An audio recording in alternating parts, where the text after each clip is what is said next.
Hey everybody, this is Mackie. We're back with a new episode of the Hidden Threads podcast, and I got a special guest today. And I've known this guy for quite a while, and he just started working for me as a private investigator. And that's Anthony Juice Majuziak. Morning. Hey, say hi. There he is, looking good with his shades on. Right. So, Juice, tell us a little bit about your background. Where do you come from? I spent about 16 years in the military, and I've been in law enforcement for over 21 years. I've worked behind the walls in state penitentiaries, county jails. I've also been on the road where I worked as patrol and SWAT officer. SWAT officer. All right. So me and Anthony met back 10, 15 years ago. I don't know how long ago it was. 2008. Yeah. 2008. Yeah, I was doing firearms training, tactics training, and he was a SWAT officer at NASA. Yep. And they came down and we ran a couple courses with him. And I liked him for some reason. I don't know why. I don't know either. All right. You also worked for Knights Armament for a little bit. Did you like that? No. I couldn't stand working at Knights Armament. Really? I don't want to badmouth Knights, but their gun sucks. Yeah. I used it before overseas. They're terrible. If you've seen how they're actually made, you'd swear they shoot around corners. So you Knights Armament people, you'll be like, hey, I'm suing you. Great. I'm not saying anything that's not factual, right? No. They were terrible weapons, and they did not last well in the desert. So no. All right. So, yeah, Juice has been working for us for doing investigations on we've been doing criminal, and we've been doing some divorce stuff. Right. Well, today we're talking about cheating spouses. All right. And, awesome. And why evidence is important in those. All right. Why do you think evidence is important with a cheating spouse case, Juice? You've been around this stuff for a while. Yeah, sometimes just because you have a thought your spouse is cheating doesn't make it true. Right. Some of the spouses just act weird. Right. The evidence is a huge thing because that's how you prove it. That's how you show them, hey, your hunches were right. Your sixth sense, your women's intuition, you were right on the money, and here's the proof. Right. That's right. So people hire us. They're typically on let's just talk straight up adultery where there's no child custody involved. They hire us because there's some money on the line, some assets. Right. The opposing spouse is saying, hey, I want to sell our ranch. We got one going on now where they have a 400-acre ranch down south of Tuscaloosa. All right. The opposing spouse is obviously cheating. And he said, hey, I want a divorce, and I want you to sell this ranch that we raised our children on. And now our grandchildren come visit and give me half the equity. And she's saying no. All right. But they're saying that they filed for divorce based off adultery because of the evidence we found online. All right. Okay. And so it looks like she's going to get to keep it. He's going to come to the negotiating table because he don't want this stuff to get out. Right? Too bad for him. Does that work? Yeah, that's why evidence is important, right? That's what you get. Yeah. He's kind of he's a dirtbag anyways. But what have you seen? I mean, you haven't been working it that long, but you've been around a while. Right. What have you seen that types of evidence that people find that confirm their? So what we do is we have assumptions and then we turn them into facts. We use evidence to turn them into facts. Right. What kind of assumptions have you seen where people say, I got a feeling that my husband's cheating or my wife's cheating, and you actually seen it become factual? All right. Well, I can tell you about one case we worked when I was still doing law enforcement. Mm-hmm. That took place on Marshall Space Flight Center. Nice. There was a husband and wife that worked on the center, and they were both engineers. He started working late for no reason, and he would make things up. So the wife was like, oh, I think he's cheating. Right. Well, she assumed it was somebody that he was working with. Could have been a male or female. Didn't know. She just knew things weren't right. He started acting weird, couldn't have his phone. She used to get on his phone all the time. Then he couldn't have, she couldn't have his phone and stuff. So we started looking into it because it was taking place on the arsenal. Right. And lo and behold, he was having an affair with another guy in the office. Another guy. Yeah. Okay. Right. Yeah. The problem with Marshall Space Flight Center and Redstone, we've had them before where they thought they could get away with. They didn't think anybody could catch them on Redstone. Oh yeah, yeah. Restricted access. Who's gonna know? So guess where I can go at any time I want. Yep. Redstone Arsenal. Yeah. We got other investigators that are retired, Army, Marines, whatever, and they can get on there. All right. Yep. Now we have a agreement with the law enforcement on the base that says, hey, if you're working a case, you can come on here and you just can't record in certain areas. because the rest of it's public. Would say public space, but there's no reasonable expectation of privacy. Around the PX, the parking lots, different places. Now, if I go into Marshall Space Flight Center and go through their extra layer of security, I can't turn on my video camera. Or if I go into the material command inside, you cannot record in there. You're not supposed to. All right. We have an agreement where we want to do it. So I'm not going to bust that agreement. Now, the lady we caught, she was going to the Candlewood with her boo and staying at the Candlewood. So that was pretty easy. I just sat in the lobby and had coffee and recorded them walking in and out of the Candlewood on Redstone Arsenal. Right. I actually told the lobby people, the people who worked there, what I was doing. And they're like, yeah, just hang out as long as you want. So they didn't care. They get that false sense of security and like it's private over there. It's not private. I think there's 15,000 civilians and soldiers over there or something like that. Maybe more. Around there. Yeah. So it's not a private place. There's no reasonable expectation of privacy. No. So I guess this is around Christmas time when we had this woman, and she, I guess they couldn't get a room because they were having their military balls or whatever. Right. So they just went out back. You know what the Candlewood is, right? Oh, yeah. It's got a gigantic parking lot out back. It touches the woods. Right. So they just went out back and went parking out back. I was like, you guys are crazy. But anyway, we caught them. They went to mediation, and this was brought up, and the woman almost had a heart attack because she didn't think she could get caught on post. Everybody gets caught. Yeah. You get caught. Everybody. We just speed up the process. Sometimes it takes a little longer for others, but eventually you get caught. And when you hire people like us, where we have an investigator, that's all they're looking at for 2 or 3 weeks, they're going to catch them. That's your only job, right? Yeah, and that's my only job. Yeah. And people just think they're not going to get caught. They get overconfident. Me and Victoria talking in a previous one about overconfidence of the cheater. They think everybody else is stupid. It's a chemical imbalance that happens in their brain, probably temporarily, because they got that euphoria of, hey, I'm hooking up or whatever. Oh, yeah. They think everybody else is stupid. All the feel-good hormones and chemicals are released. Yeah. Right. All right. So I have a question for you, Juice. Okay. All right. You worked in corrections for a while, right? What's the most interesting thing you ever saw in corrections? Well, we've had riots. I had an inmate die on the compound in front of me from a stab. A stab. Yeah. Right. That was he a got good fight. shanked in the dorm and made it outside the dorm. He made it about 150 feet, said, help me, and then fell over in a ditch. So they got an artery then. So his intestines were coming out. Oh, that was a effective shank. Oh, yeah. So the riots, is that scary when that happens? Yes. Yeah. Everything slammed shut real quick. Well, you go from total control to no control real quick, right? So yeah, you got about 98% boredom as a CO, but then you have that 2% when things pop off that you're like, oh God, what did I get into? Did you ever have to do investigations as a CO? Yes. What were some of those? Was it mostly drugs, or did you get into some other things? Well, you have drugs, you have assault and batteries, and you also have security threat groups. Right. So there's a hit on somebody from another group on the compound, and you're trying to stop it, figure out who's gonna, commit the act and try and get it pretty much squashed, or that inmate moved or locked up in confinement or whatever. Yeah. Now you've worked in local county lockup, and you've also worked in Fed or state lockup, the big prison, right? Right.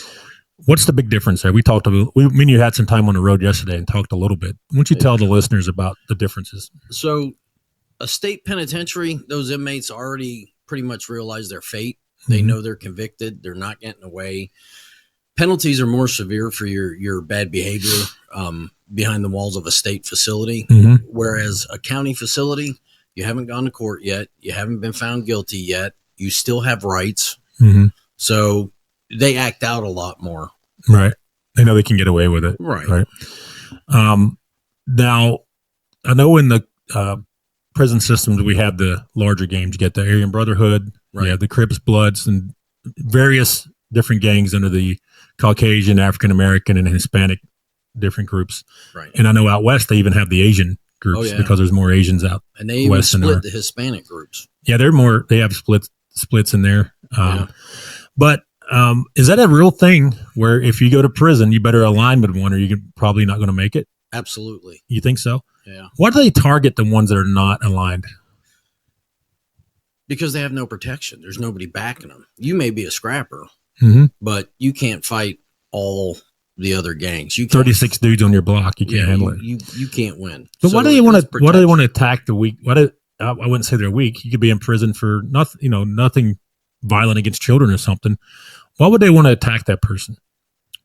Because he's vulnerable. They're criminals. They victimize people. And they see some people when they first come in, the new fish or new cocks. They call them, the new chickens. They're the victims. All right, it gives them a way to get their aggression out and show that they're the bad guy on the block, right? Right. So, and it also tries to get them more commissary and get paid, have their families put money into their accounts. Hey, if you give me a carton of cigarettes a week, I'll leave you alone type thing or whatever. I'll protect you from the others. Cigarettes is a big exchange, right? Well, cigarettes, they don't have cigarettes in the facilities that I worked in anymore. You couldn't smoke, but you could get chewing tobacco. But the big things, Cokes and honey buns. Cokes and honey buns? Yeah. Really? I like Cokes and honey buns. And batteries for their radios. Really? So you can have a radio, but there's no plug-ins, right? Nope. They can have batteries for their radios. There's only plug-ins in certain areas. Yeah. They're supervised, but right? Honey buns and Cokes are the big items. You can get somebody shanked for a couple of honey buns and a Coke. Over a sweet tooth, people are getting killed. Yeah. That's crazy, man. But all right. Well, that does it for this part. We're going to take a little commercial break, and Juice is going to get to work. Yeah. He says stuff to do. You're holding me up. He said some people after work, they can just sit around and talk on a microphone. I wasn't saying that about Victoria. Oh, okay. Not just me.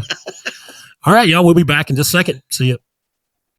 Hey, I get a lot of calls from people that say, hey, I looked on Been Verified, Scope Now, Truth Finder, White Pages, all these different sites saying, hey, I found some information on a person, but when I followed up on it, it wasn't accurate.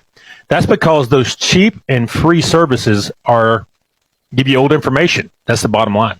We have a service where we give you the same information, but it's real time. You get bankruptcies, divorces, criminal record, if they're a sexual predator, where they live now, current phone numbers, email addresses, usernames, all these things you get in real time. We get this information by using a TLO database that's only available to private investigators, law enforcement, and federal agencies.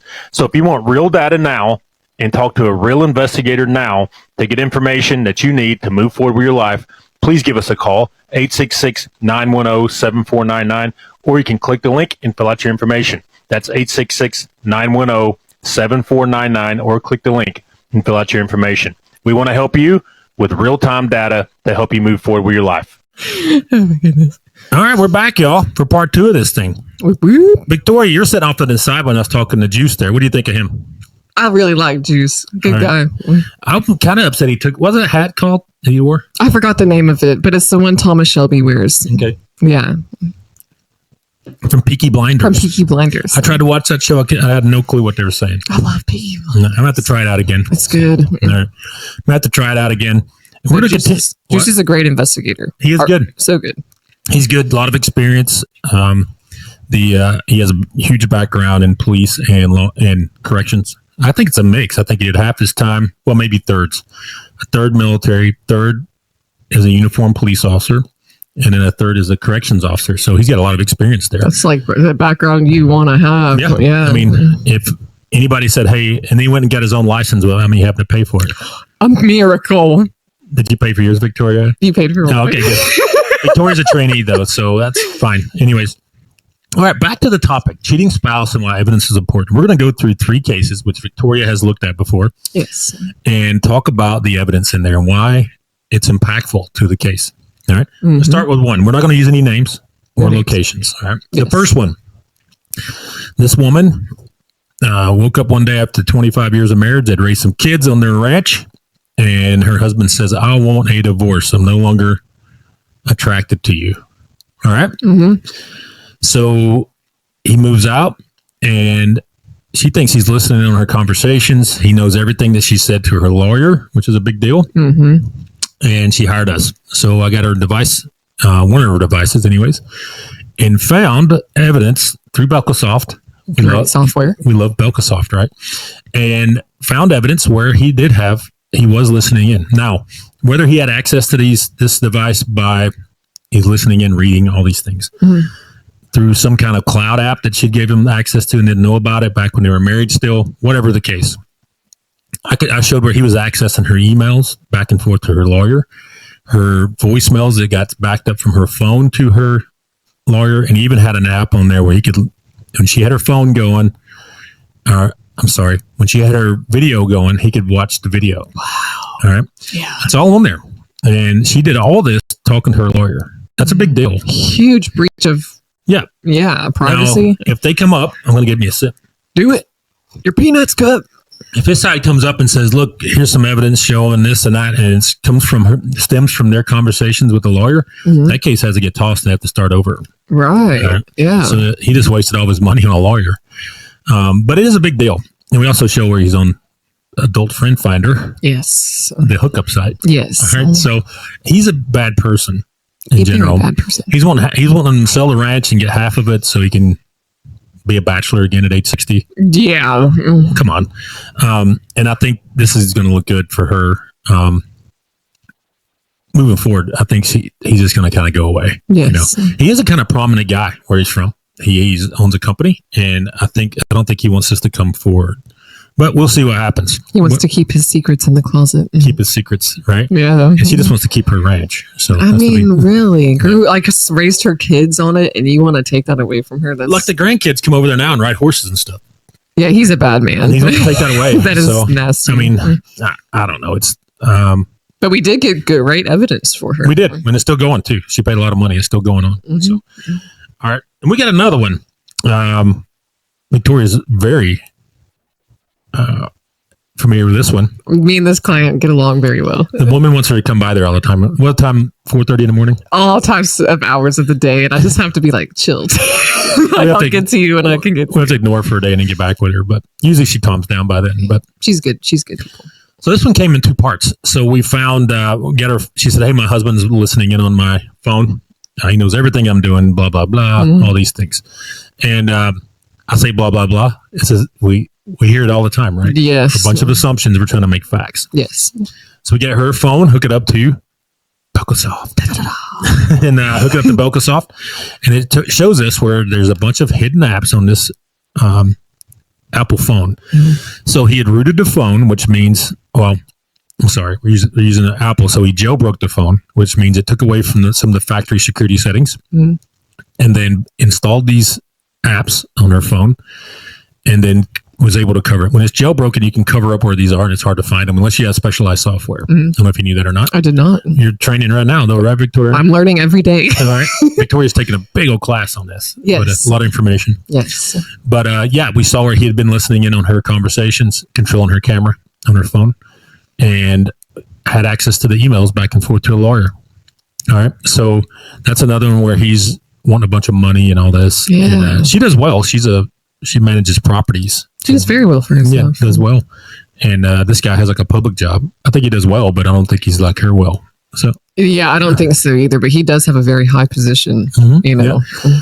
And we have not got into his open source profile yet, but I suspect he has been stepping out. What do you think? I would imagine when we run his stuff through What's My Name and Maygrit, we're going to find some interesting things. Find some stuff, some things. But yeah. All right. So that's that. We still got ongoing where we got to do is open source. We have a couple of devices we're going into. One device, I just opened it up as an iPad. I just opened it and saw where he had apps on there. It's not been jailbroken, so you can't hide them. Gotcha. And so we got it hooked up to Belkasoft now to get some more data on that, but we'll see. And then we got another one where this guy, the client actually came to us with a lot of evidence on this one. All right, how do I describe this, Victoria, without being R-rated or X-rated? I know it's going to be hard. That's the hardest part about this. She had images of him off Twitter, off of a fake handle he had on Twitter, where he was on this swinger group on Twitter, and he was performing sex acts to another man. All right, is that a way to? I didn't get too bad, did I? No, that's the best way you could. The adults in the room can get it; they understand, right? Yes. Okay. But she confronted him about it, and now everything's kind of gone dark. We're trying to dig up some of the more of it, but it's going. That's what we were hired for. But we did find where he's on all these sites. Adult Friend Finder. He's on a bunch. If you pull his up, yeah, it's Adult Friend Finder, a dating site just for swingers. I'm like, this guy's crazy.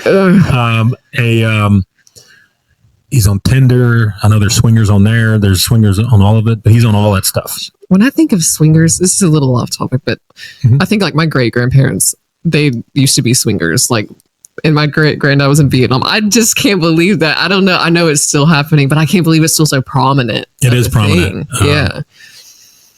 Wait a minute. Your great grandparents are swingers. They were, and they told everybody. It's hard to not know because one of their kids is a different race. Gotcha. Oh, so one of the kid looks different from daddy. Yes. So I got you. Yes, yes. So it had to be told. So they didn't use protection, obviously. Yeah. This was the 70s though, where it was like free love and all that. Yeah, exactly. Anyways, okay. Off topic. A lot of drugs. Victoria, you revealed things. You know, when you talk in this microphone, people can hear it. I know. Anyways. Hey, they're retired, okay? I don't have to worry about anything. They're old now, right? They're chill now, right? Yeah. Anyways, whoa, okay. Yeah, swingers. And it's a big deal. We've had a couple cases where it's happening. I'm just surprised to see so much of it, but yeah. Yeah, we had the one case where the woman was the host of the swingers club. Remember that one? Yes. And so she'd be the welcome to the swingers party when you came in, and like was your hostess and showed you where the coffee and the everything was. Oh my God. But yeah, it's crazy, man. It's still a thing. But this guy, he's involved in a lot of this stuff. We found a dark website where he's involved in swinging. Mm-hmm. He actually sells his services. All right. I'm not sure what services he sells. He's about 5'7". He's like an escort. He's about 315. I don't know if people are into that, but that's what he does, man. And he gets paid to do it. Yes. And I was looking at Victoria's face. I wish I can't zoom in. I wish I could have zoomed in. But yeah, he gets paid to do it. It looks like he's involved with, there's a club in Birmingham. Oh, there's a club. I just said it. A club in Birmingham. And it looks like it's a swingers club where they meet in actual bars after the bars close and the bars let them rent it. And that's where they meet up. And I cannot get proof of it yet, but I'm working on it. So Juice, it was just here. Yeah. He's working on it today. So to see if we can get some evidence on that end. So I have to ask you after this episode a question. Can you ask it clean now? Maybe. So when they rent the bar out after the bar closes for these events, how well are you cleaning up after that for the people that come into the bar the next day? That's the first thought that came to my mind. Yeah. Sanitize. I don't know what, apparently several bars. So if you go into a place in Birmingham that is a bar and grill, you might want to, I would question that. I want to swab the table the next day to see what I get. Oh, yeah, God. It is gross. That is nasty. Swinging in general to me is gross. And it's not that doesn't equal a healthy relationship in my opinion. And to do it in a public space is just nuts to me. It is. Yeah. It's crazy. But apparently this guy's involved in that. I don't know. We're trying to figure out what his involvement is. Because it appears he's selling some kind of service. I don't know if he's like a coordinator or what he does. Gosh. But he's not like a fit, good-looking guy. Well, I know there's and I hate to talk like this, but I know there's fat fetishes and stuff. Fat fetish. We discovered that when we got into this. That there is a fat fetish. Yeah. Don't get it. Don't understand it. No, trust me. I wouldn't be able to back that up at all. So we got a little racy in the second part of this. Yeah. So, but it's fun. And it gets very informative. It gets it out. So why does it matter if we catch this guy doing all this stuff? The big question. All right. Mm-hmm. They've been married 27 years. He's already said he wanted a divorce. Mm-hmm. He said it's because his wife no longer interests him. He just wanted to go on and move on with his life. Okay. His wife is the breadwinner of this deal. She owns a company and he works for something. I'm not going to say it. Right. He doesn't make that much money. Right. But he's asking for a ton of money in this divorce. And she filed she's using this evidence as divorce because of adultery. Yeah. So she can use leverage in that case. It's not just a case of irreconcilable differences. He's saying, hey, this guy's cheating and I want a divorce type of thing. So it puts the ball in your court and all evidence is used to show that this person is in fact a cheater. And if she didn't hire us, she would be having to pay him alimony probably. Yeah, she would. She'd end up paying this, if without evidence, she'd have to pay him alimony and all this. But with this evidence, we can say, hey, he's got this side hustle going on. He don't need alimony. Right? So, anyway. Yeah. All right. What else, Victoria? We're about done out of time here. I think those are beautiful. Maybe not beautiful examples. That's not the right word. Beautiful. Those are pretty gruesome examples. Pretty gruesome. They're the extremes, right? Yeah. So, yeah, we do have plenty of examples. We'll keep talking about it, and we'll get you with some more when we come back with the Hidden Threads podcast. Peace. Peace.